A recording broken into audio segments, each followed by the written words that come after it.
XCOM is it's a really beloved franchise, and it's one that, personally means a lot to me. It's a game that I treasured years and years ago, and so it's super exciting to be able to come back and sort of reinvigorate the franchise with a new entry that really adheres to the tenets of what made the original games so special. Our telling of XCOM is an origin story. It's about experiencing the origins of this organization from a really zoomed in and boots on the ground perspective. We really wanted to make you feel like what it was like to be one of the squaddies in the original game, and not the all-knowing top-down commander. Past games were all about a global UFO defense agency, a kind of task force made of the best from across the whole world who were supposed to repel an alien invasion.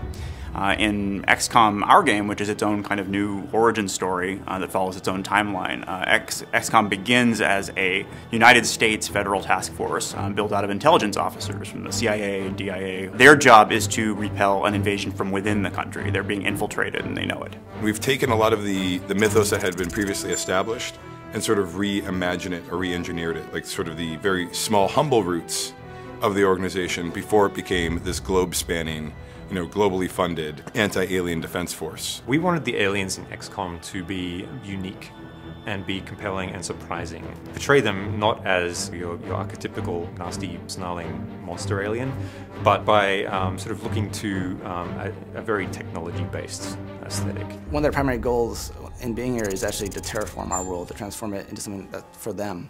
At first, you see small little signs, like small little bits of cancer sort of starting to grow and form and grow in our world. And it seems very kind of jagged and sort of very disruptive, but that's because it's youthful, and our world are very much like oil and water, or kind of like matter and antimatter. They kind of fight each other. But eventually what you see throughout the game is eventually their world kind of wins and starts to grow and become more this cubic, perfect kind of pristine version of their own home world. But a lot of the places that you're going to go are kind of half and half. They're what was a pristine and vibrant American community, which has now been, or is in the process of being actively terraformed by alien technology. The XCOM of our game is a kind of unconventional organization by the standards of the time. It has an idiosyncratic thinker that put it together, and is specifically looking for people who are compensating for some kind of disadvantage. So you'll find a lot of the core cast are not necessarily what people think of as an invincible G-man. They have a different background, or they come from a politically more sensitive sort of demographic. And over the course of the game, you get to know why that was, why the character who put it together thinks that that's necessary. The base is really the hub of XCOM as an organization. It changes and evolves over the course of the game. It's someplace that you return to after every single mission, and it serves as both a sort of story and social space for you to have conversations with other characters, learn more about the world of XCOM, see how other people are reacting to the war as it progresses, and really immerse yourself in the world of 1962. But it's also your main hub for gameplay. You will obviously manage and recruit agents. Agents are your extensions of your willpower out in the battlefield, your buddies that you use to combat the alien threat. You'll be upgrading their powers, leveling them up. It's very sort of RPG-esque. The research area, for example, is where the scientific staff live. You're able to engage in the research economy through spending Illyrium on various designs. Most of them are based on captured alien technology, and so Dr. Weir helps you understand what the sort of strengths and weaknesses of each of those tools are, and you get to be the one who decides which ones you want to take. Or the map room run by Angela, where you can survey all of the different emergencies that are currently taking place in the US where XCOM might be dispatched. When you go and use the map, it'll be populated with a variety of opportunities, which are the missions that you can go on. Imagine it like an RPG world map, where quests, come and go.